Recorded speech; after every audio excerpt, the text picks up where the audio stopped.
अस्सलाम वालेकुम गाइस, मेरा नाम है निम्रा आमिशेज़ा और आज मैं आपको यहाँ पर एक्सरसाइज करके दिखाऊंगी जो किड्स के लिए होती है। तो let's get started this exercises. So guys, आज ये मेरी पहली वीडियो है। आगे के वीडियोस आपको हमेशा मिलती रहेंगी यूट्यूब पे। एंजॉय किड्स का चैनल है ये। तो लेट्स गेट स्टार्टेड। सबसे पहले हम वार्म अप करेंगे थोड़ा सा। 1 2 3 4।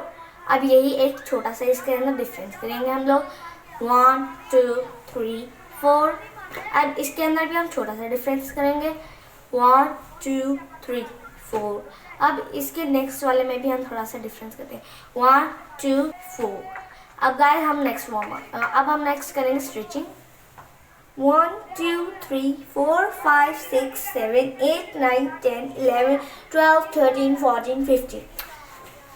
1 2 3 4 5 6 7 8 9 10 11 12 13 14 15। अब गाइस नेक्स्ट हम थोड़ा सा शोल्डर की एक्सरसाइज करेंगे।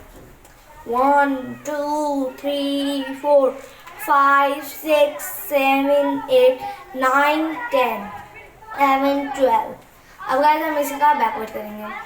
1 2 3 4 5 6 7 8 9 10। तो गाइस वीडियो के देखने के लिए थैंक यू। और गाइस नेक्स्ट टाइम आपके लिए हर वीक आपको एक न्यू वीडियो मेरी मिलती रहेगी या हर डे मिलेगी आपको।